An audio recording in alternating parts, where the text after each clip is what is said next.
The afternoon sun cut through the workshop's dusty windows as Clayton Cantor ran his finger along the spines of leather-bound binders, each one containing carefully preserved pieces of baseball history.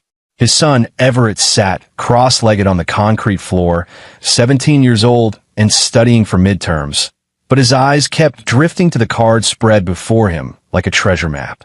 "This Mantle rookie card," Everett said, holding the plastic sleeve up to the light. "Grandpa really knew what he was doing, didn't he?" Clayton smiled, though it carried the weight of loss.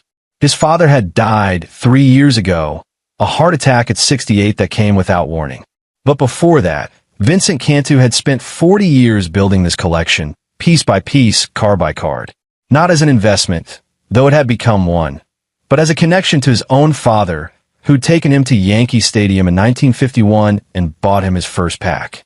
"He left it all to you for a reason," Clayton said, crouching beside his son. "Not because of what it's worth in dollars. Because he wanted you to understand that some things are about more than money. They're about memory, legacy." Everett grinned. "And also because it's worth a small fortune. Also that." The collection had been professionally appraised 6 months ago when they'd gotten it properly insured. $142,000. The number still stunned Clayton every time he thought about it. Card from the 1950s and 60s, in mint or near mint condition. Mantles, errands, mazes, Cowfaxes. His father had been meticulous, storing them in climate-controlled conditions, never handling them without cotton gloves. Clayton stood, stretching his back. At 43, he still moved like the college athlete he'd once been, though his sandy hair had started showing gray at the temples. He'd built a career as an industrial accident investigator, the kind of work that required patience, attention to detail, and the ability to see patterns others missed. People lied about what happened in factories and warehouses. Equipment failed in ways companies didn't want to admit. Clayton's job was finding the truth, no matter how deeply it was buried.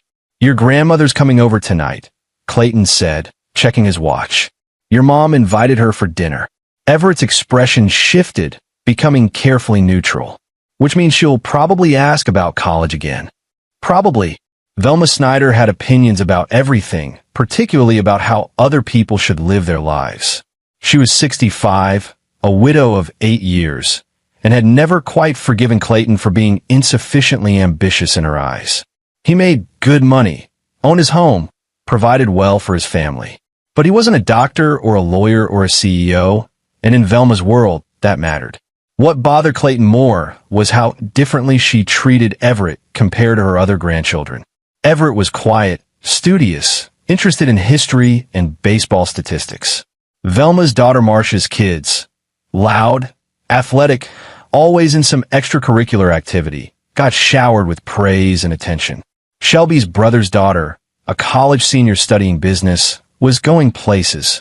Everett, Velma made clear, needed to be more like them. Clayton had watched his son's face fall 100 times when Velma compared him unfavorably to his cousins. Shelby, his wife, tried to mediate, but ultimately always sided with her mother. "That's just how she is," Shelby would say, as if cruelty became acceptable through repetition. "You want to put these away?"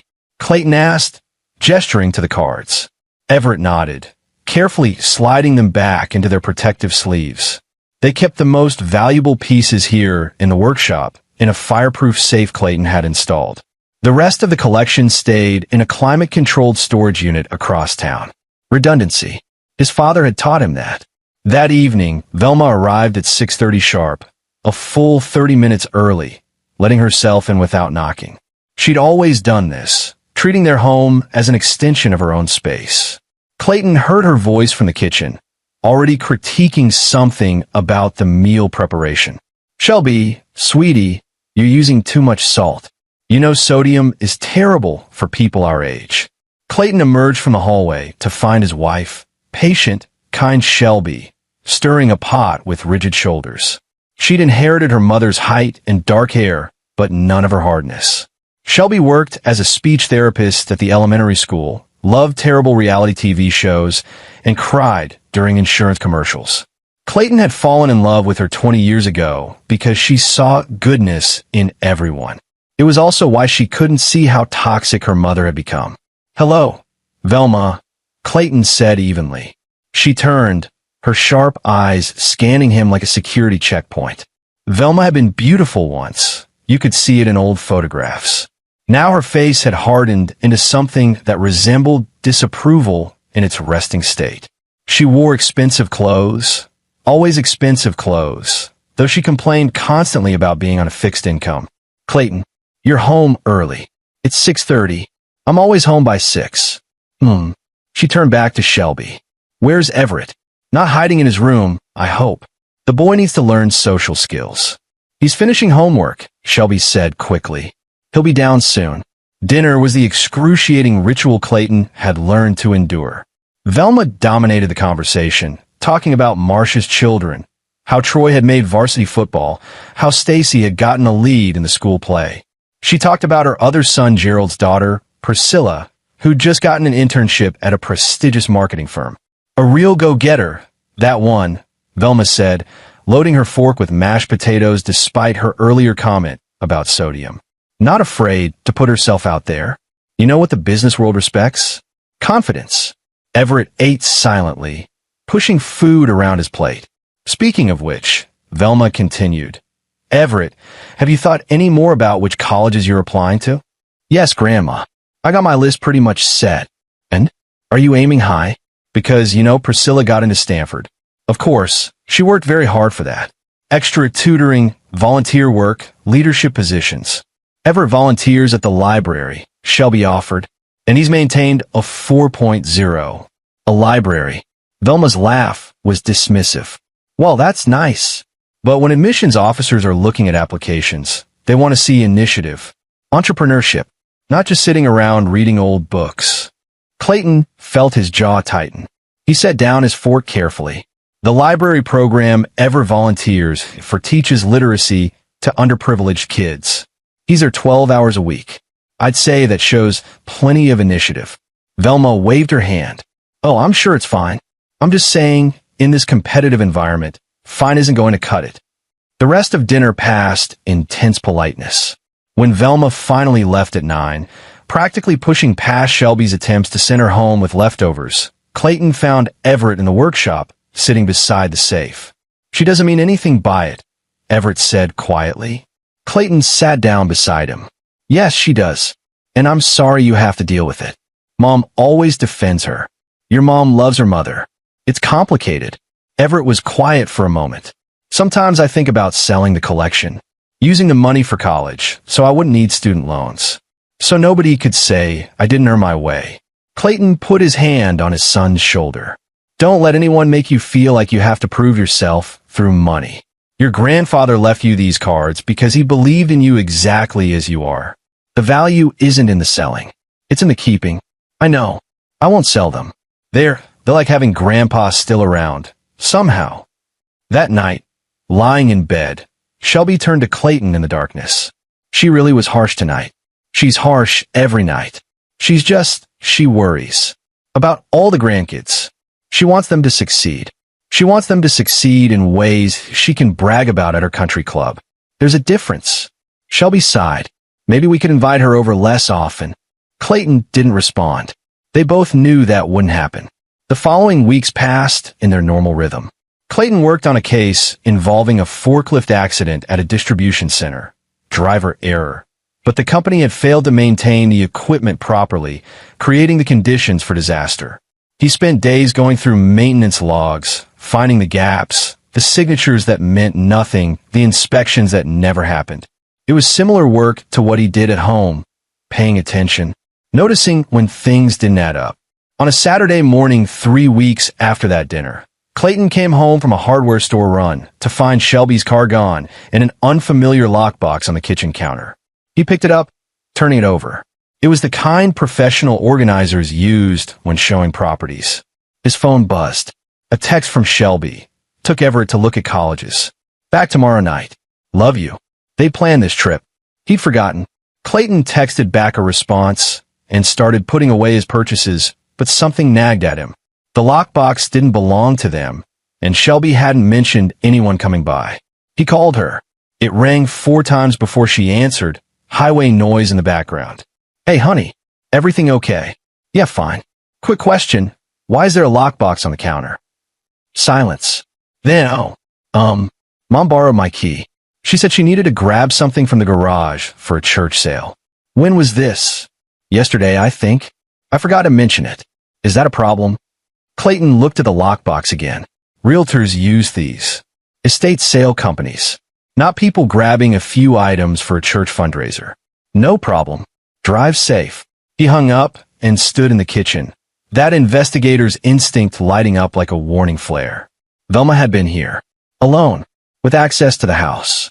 Clayton walked through each room, looking for disturbances. Nothing in the living room. Nothing in the bedrooms. The home office looked untouched. He saved the workshop for last, already knowing what he'd find but hoping he was wrong. The safe stood open. Not broken into. That would have required tools and time. Just open. The door swung wide. The interior completely empty. Every single binder. Every protective case. Every card his father had spent 40 years collecting. Gone.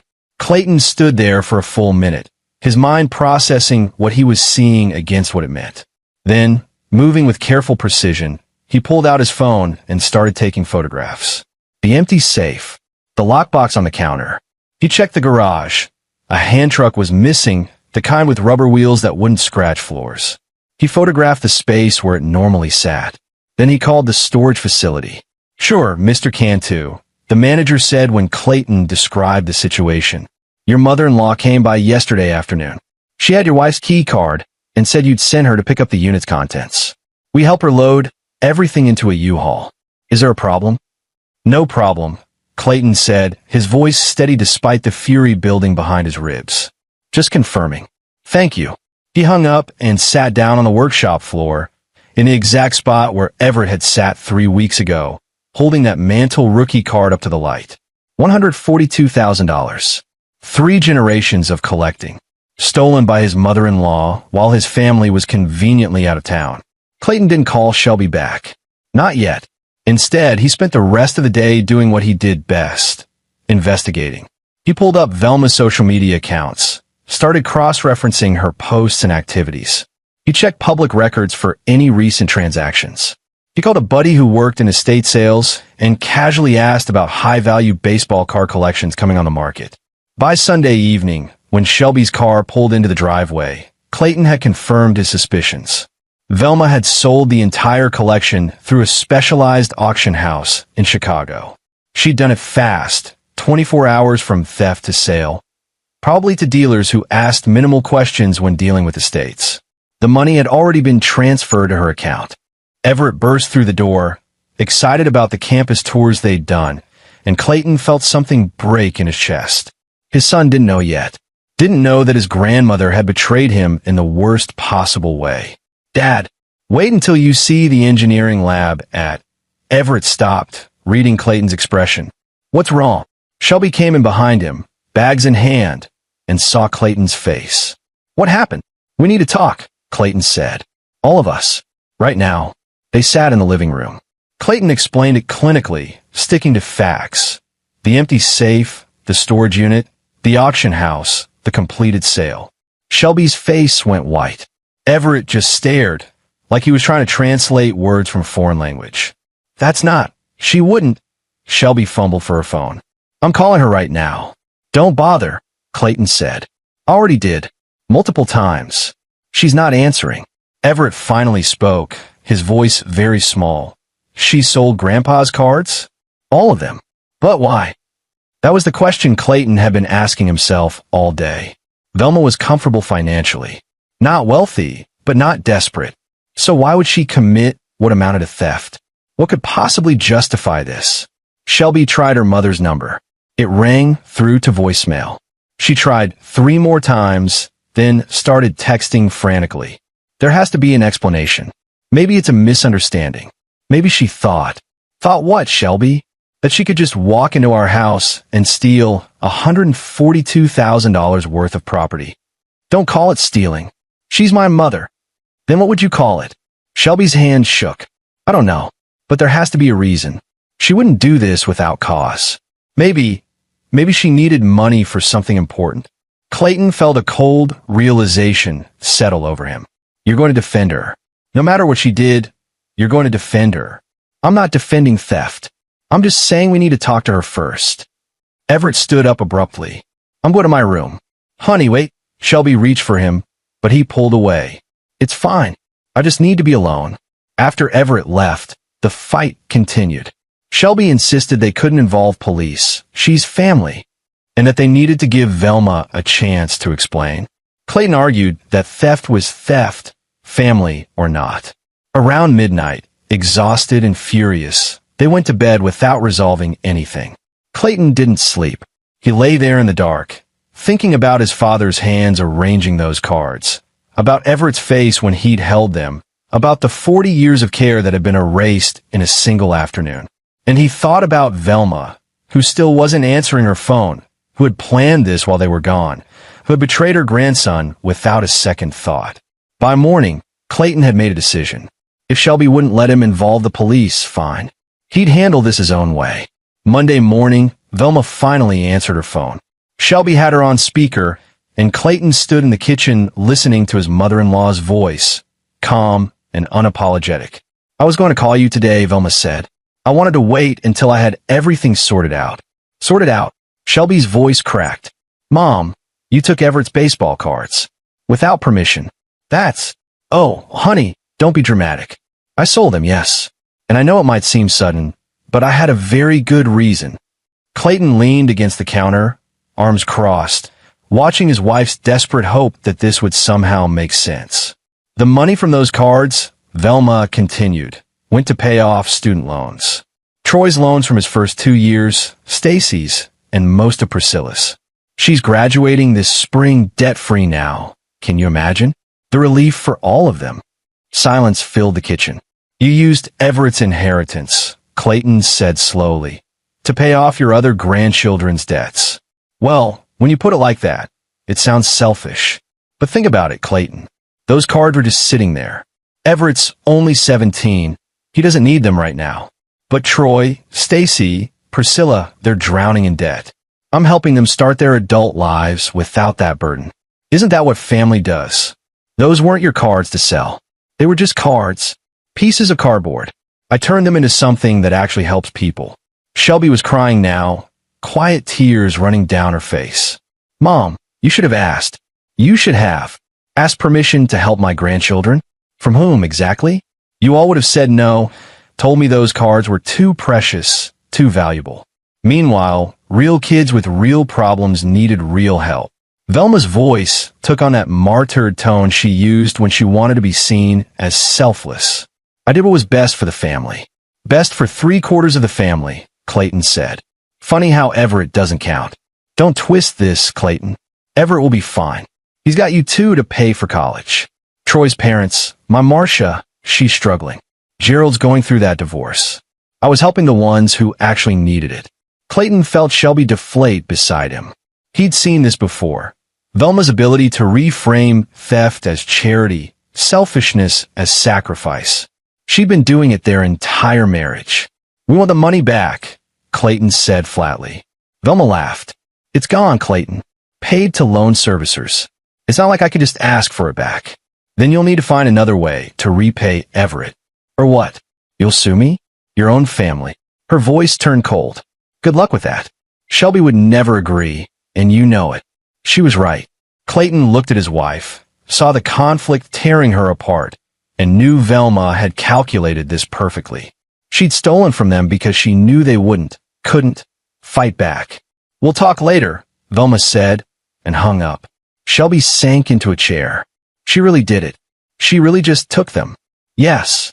But helping the other kids, maybe she thought. Shelby. Clayton kept his voice gentle. What she did was steal from our son to benefit her favorites. There's no version of this that's okay. I know. She looked up at him, desperate. What do we do? Clayton thought about the empty safe, about Everett's careful handling of his grandfather's legacy, about Velma's cold dismissal of it all. I don't know yet, but we're going to do something. That afternoon, Clayton sat Everett down and told him everything from the phone call. His son listened without expression, and when Clayton finished, Everett said only, "She's not sorry." No, she's not.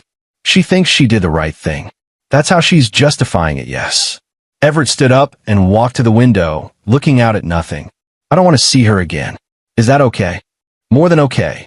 And I don't want Mom to make me forgive her. Clayton joined his son at the window. Nobody can make you forgive anyone. That's your choice, always. Good. Everett turned to face his father. Because I won't. Over the next few days, Clayton watched his family fracture.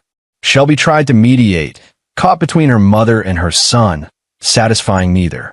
She suggested family therapy, which Velma refused. She proposed payment plans, which Velma dismissed. Every conversation ended the same way, with Velma insisting she'd done nothing wrong, and Shelby unable to fully condemn her. Everett stopped talking about college. He stopped talking much at all, actually retreating into silence that worried Clayton more than any outburst would have. And Clayton? Clayton started investigating his mother-in-law in earnest. He'd been curious before, in an idle way. Something about Velma had never quite added up. She claimed financial hardship constantly, but wore designer clothes. She said she was lonely, but refused invitations to family events. She posted endless social media updates about her active social life, but rarely had genuine friends. Now, with time and motivation, Clayton began to dig deeper. He started with public records. Velma's house, a 3-bedroom ranch in a decent neighborhood, had been paid off for years. Her late husband's life insurance and pension provided adequate income. She volunteered at a historical society and served on the board of a women's club. On paper, her life looked ordinary. But Clayton had learned long ago that what people showed the world rarely matched their reality. He created a fake profile on Facebook, a common enough name, generic photos, and sent friend requests to people in Velma's social circle. About half accepted. Through their posts, he started seeing a different picture of his mother-in-law's life. She traveled more than she'd ever mentioned. Photos from Miami, Las Vegas, Austin. Always staying at nice hotels. Always dining at expensive restaurants. She posted about girls' weekends that didn't include any of the women from her family. Mystery companions, faces turned away from cameras. And then Clayton found something interesting. A review Velma had left for a restaurant in Phoenix, posted 8 months ago, raving about the ambience and wonderful date night. Date night. Velma had been widowed for 8 years and, to Clayton's knowledge, hadn't dated anyone since. He searched for more Phoenix references. Found another review, this one for a hotel. 5 stars. Romantic getaway weekend, it read. Clayton's investigator instincts kicked into overdrive. He started looking at Velma's other online activity. She had accounts on Instagram, Facebook, even LinkedIn. But was her dating site profile, which he found after some dedicated searching, that opened a real door. The profile was under a slight variation of her name, Velma Schneider instead of Snyder. The photos were professional, probably airbrushed. She'd knocked 10 years off her age. The bio described her as a successful businesswoman and world traveler seeking a generous, mature man who appreciates the finer things. Generous. That was code Clayton knew. He'd seen enough of these profiles in his investigation work. They were looking for money. He created another fake profile, this time of a wealthy widower, and waited. It took 3 days for Velma to message him. The conversation started innocently enough. Where did he live? What did he like to do? What kind of relationship was he seeking? But within a week of back and forth, Velma was telling Richard, the name Clayton had chosen, about her expensive tastes, her love of travel, how she'd been hurt financially by her late husband's poor investments and was trying to rebuild her life. All lies. Her husband had left her well provided for. Clayton documented everything. Screen captures, archives of messages. He watched as Velma, or the version of herself she presented online, skillfully manipulated Richard toward the topic of money. She never asked directly. She was too smart for that. Instead, she talked about opportunities she couldn't quite afford, trips she desperately wanted to take, medical procedures she supposedly needed.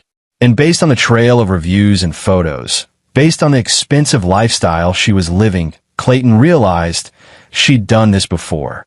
Multiple times. This wasn't a one-time thing or even a desperate act. This was a pattern. His mother-in-law was a romance scammer. Clayton sat back from his computer, the weight of discovery settling over him. This was it. This was the leverage he needed.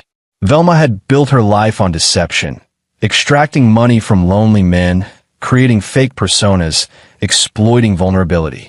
And now Clayton had proof. He spent another week gathering evidence. He traced Velma's trips against her online activity, found correlation after correlation. A weekend in San Diego matched up with messages to a man from La Jolla. A week in New York corresponded to conversations with someone from Connecticut. Every trip, every expensive meal, every luxury purchase, funded by victims who thought they'd found love. The baseball cards? That money probably went to fund her operation, not student loans. Or maybe both. Velma would see helping her preferred grandchildren and fueling her scams as equally valid uses of stolen money. Clayton felt sick and furious, and for the first time in days, powerful. He now had what he needed to destroy her.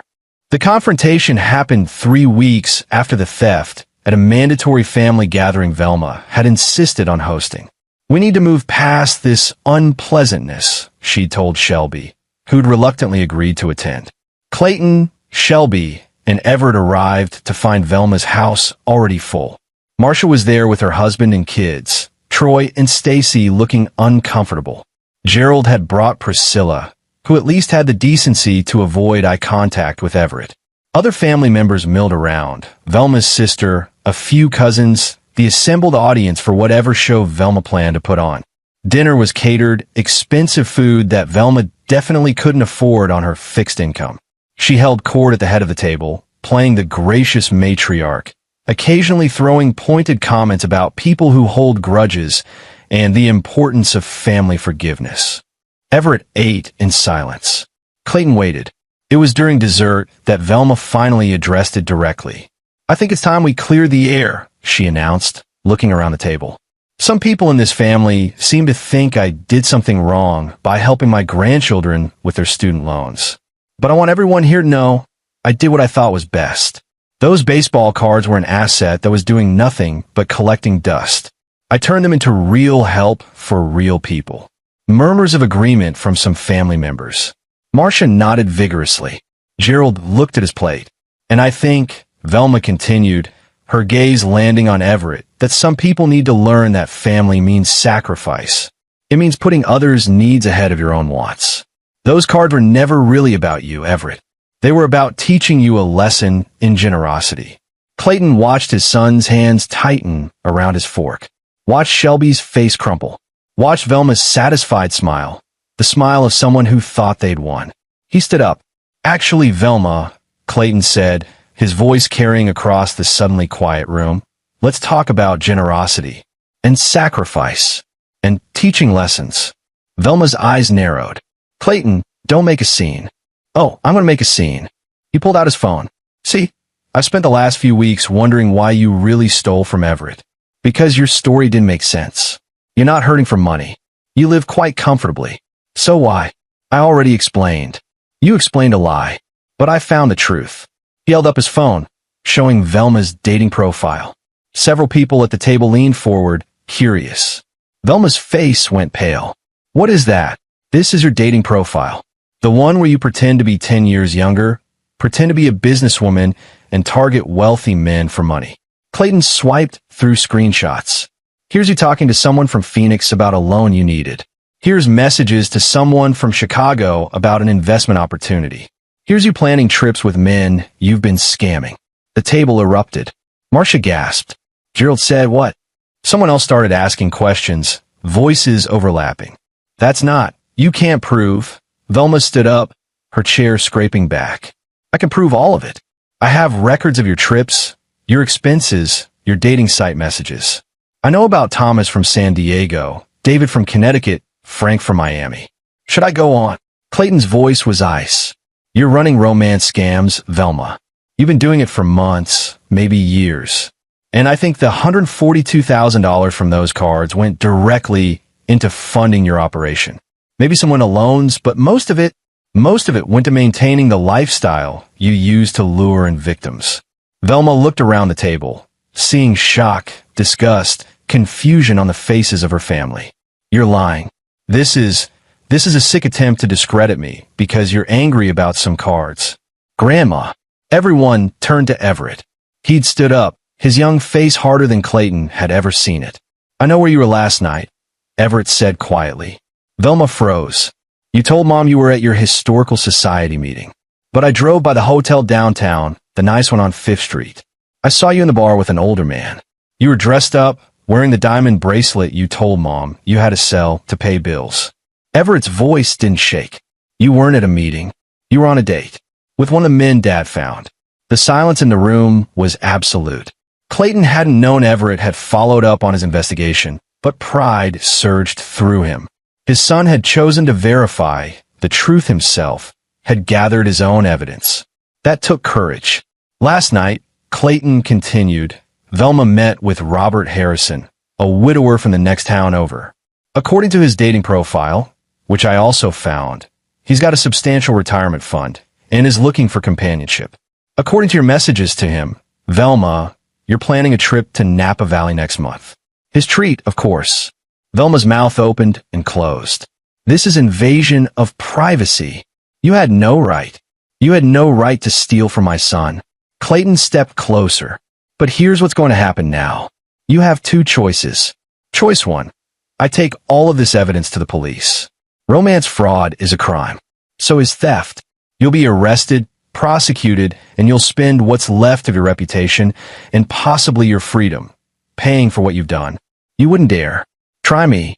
Clayton's eyes didn't leave hers. Choice two. You contact every person whose student loans you paid off, and you tell them the money was a mistake. You set up payment plans to get every cent back. All $142,000 gets returned to Everett, and you stay away from our family. Permanently. That's insane. I can't just ask for money back. Then I guess we're going with choice one. Clayton started to dial on his phone. Wait. Velma lunged forward. Wait. Just wait. Clayton lowered the phone, waiting. Velma looked around the table at her family, seeing judgment in their eyes. Marcia had gone white, realizing what the returned loan money would mean for her kids. Gerald was shaking his head slowly, disgusted. Priscilla had started crying. If I do this, Velma said, her voice shaking, if I get the money back, you can't tell anyone about the other thing. The romance scamming? The fraud? Clayton shook his head. No deal. You come clean about everything. You contact every man you've conned, you return whatever money you still have, and you make it right. All of it. I'll be ruined. You ruined yourself. Clayton's voice softened just slightly. You had a choice 3 weeks ago. You could have been a grandmother who loved all her grandkids equally. Instead, you chose to steal from one to favor the others. And worse, you funded your criminal activity with what you stole. You don't get to walk away from this clean. Shelby had been silent through all of this, tears streaming down her face. Now she spoke, her voice barely a whisper. Mom, is it true? All of it. Velma looked at her daughter, saw no sympathy there, and something in her broke. Her shoulders sagged. I didn't mean for her to go this far. It started as just dinner dates, nice evenings. They wanted to pay for things. I let them. Then it became more, and I needed money to keep up the illusion, and she stopped, swallowed. The cards were just sitting there. I thought I could use them to help people and help myself. I thought nobody would really care. Nobody would care. Everett's voice was still steady, but tears ran down his face now too. Grandpa spent 40 years collecting those. They were the last thing he gave me. And you thought nobody would care? Velma reached toward him. Everett, don't. Everett stepped back. Don't touch me. Clayton put his hand on his son's shoulder. So what's it going to be, Velma? Police or repayment? You've got 10 seconds to decide. She looked around the room one more time, at the faces of people who'd loved her, respected her, trusted her. All of it gone in the space of one dinner. I'll get the money back. I'll make it right. All of it. Yes, all of it. And the scamming? Velma closed her eyes. I'll contact the men. Return what I can. Turn myself in if I have to. Clayton nodded. You have 60 days to get Everett his money. All of it, every cent, plus interest for the time it's been gone. If you miss that deadline by even one day, I go to the police with everything I have. Understand? I understand. And you stay away from us. From Shelby, from Everett, from me. You don't call, don't visit, don't show up at holidays. You're not welcome in our lives anymore. Shelby made a small sound of protest, but Clayton looked at her, and she fell silent. Velma just nodded, defeated. The gathering dissolved after that, family members leaving quickly, avoiding eye contact. Marcia left without saying goodbye, her kids trailing behind her in confusion. Gerald paused at the door, looked back at his mother with disgust, and walked out. Priscilla stopped in front of Everett. I didn't know, she said quietly, about any of it. I just thought she was helping us. I'm sorry. Everett nodded, but didn't speak. Clayton, Shelby, and Everett were the last to leave. At the door, Clayton turned back to see Velma still standing at the table, surrounded by half-eaten desserts and the wreckage of her life. You could have been better, he said. You should have been better. Then he closed the door behind them. The 60 days passed slowly. Velma, true to her word, began the process of repayment. It turned out the student loans hadn't all been paid off. Only Troy's had been fully settled. She'd given partial payments to Stacy and Priscilla, keeping the bulk of the money for herself, for her scams, and her lifestyle. Marcia had to refinance her house to come up with Troy's portion. It destroyed their relationship. Mother and daughter barely spoke now. Gerald made Priscilla get a job to pay back what she'd received, teaching her the lesson Velma never had about working for what you get. Velma herself sold off everything valuable she owned. The designer clothes, the jewelry, the furniture. She downsized to a small apartment, took a part-time job at a grocery store. Clayton watched it all happen through Shelby, who remained in minimal contact despite his wishes, unable to completely cut her mother off. She's trying, Shelby would say. She's really trying to make it right. Clayton didn't argue. Let Velma try. It didn't change what she'd done. On day 59, a cashier's check for $142,000 plus interest arrived at their house via certified mail.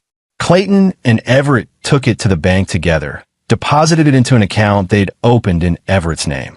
What do you want to do with it? Clayton asked. Everett thought about it. Start a new collection, maybe, not to replace Grandpa's. That's impossible. But something that's mine. Something I build myself. I think he'd like that. That evening, Shelby came into the workshop where Clayton was organizing his tools. She'd been quieter these weeks, processing everything that had happened. The men, she said, the ones Mom scammed. What happened with them? She contacted them, returned what money she could. A couple of them filed police reports anyway. She's cooperating with the investigation. Clayton set down the wrench he'd been holding. She might still face charges. It's out of our hands now. Shelby nodded. Do you think I should visit her? Do you want to? I don't know. She's my mother. But what she did to Everett, to those men, Shelby's voice broke. I keep thinking I should have seen it. Should have known she was capable of this. Clayton crossed her, pulled her into a hug. You saw the mom you wanted her to be. That's not your fault. I chose her over you and Everett at first. I defended her. And then you didn't. You stood with us when it mattered.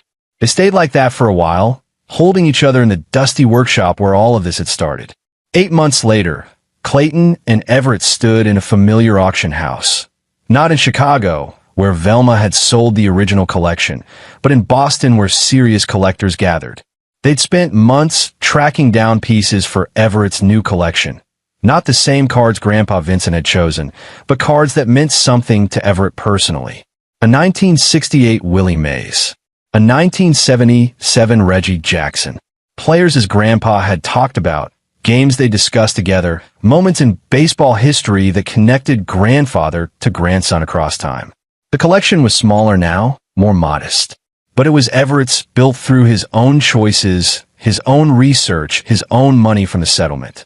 Clayton had insisted Everett keep most of the $142,000 for college and his future, but they'd allocated enough for Everett to start building something meaningful.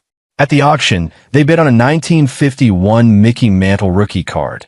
Not mint condition like Grandpa's had been, but still beautiful, still full of history. They won it at $30,000, and when the gavel came down, Everett grinned wider than Clayton had seen in months. Grandpa would have loved this one, Everett said, holding the case gently. He would have loved that you're doing this yourself more. They drove home with the card secured in a special carrying case, talking about baseball and history and everything except Velma, who by silent agreement they rarely mentioned anymore. She'd become a ghost in their lives, a cautionary tale, a lesson learned. Shelby had eventually resumed limited contact with her mother. Lunch once a month, brief phone calls. Clayton didn't object. Healing looked different for everyone. But Velma never came to the house, never called Clayton or Everett, honored the boundaries that had been set. The legal consequences had been real. 2 of the men Velma had scammed pressed charges. She pleaded guilty to fraud, got 2 years probation, community service, and mandatory counseling. Her name appeared in the local paper. The Women's Club removed her from the board. The Historical Society asked her to resign. She paid for it all, in every way that mattered. One Saturday afternoon, a year and a half after the theft, Clayton was in the garage when a car pulled up. He looked up to see Priscilla getting out, older now, more worn. She'd finished college working 2 jobs to pay off her debts, graduated without the fanfare Velma had once predicted. "Hi, Mr. Cantu," she said hesitantly. "Is Everett home?" Clayton called his son, who came out warily. Priscilla and Everett had barely spoken since that dinner. "I wanted to apologize," Priscilla said. "Really apologize, not just say words. What Grandma did was horrible. What she did to all those men was horrible. And I benefited from it without asking where the money came from. That makes me complicit." "You didn't know," Everett said. "I should have questioned it. When someone gives you $30,000 out of nowhere, you should question it." Priscilla held out an envelope. "I've been saving. It's not much, $3,000 so far. But I want to pay you back. All of it eventually. Even though the legal stuff is settled, I owe you. Not as your cousin, but as someone who took something that wasn't theirs to take." Everett looked at the envelope, then at Priscilla. "You don't have to." "I do. Please let me." After a moment, Everett took the envelope. "Thank you."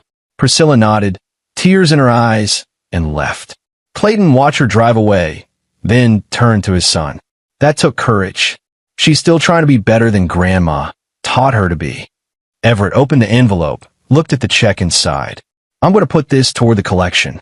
Maybe get something from 1985. That's the year she was born. Full circle. Your grandfather would be proud of you." "I hope so." They went back inside, where Shelby had dinner started, where the house smelled like garlic and tomatoes, where life had slowly stitched itself back together. The workshop now held Everett's growing collection, each card chosen with care, each one representing not just baseball history, but personal history. The history of a family that had been broken and had healed, of a grandmother who had betrayed them, and a grandson who had been strong enough to survive it. That night, Clayton found Everett in the workshop, catalog open, researching potential additions to the collection. He sat down next to his son. "You know," Clayton said, "when this first happened, I was so angry I couldn't see straight. All I wanted was revenge. To destroy her the way she destroyed something precious to you. You did, though. Destroy her.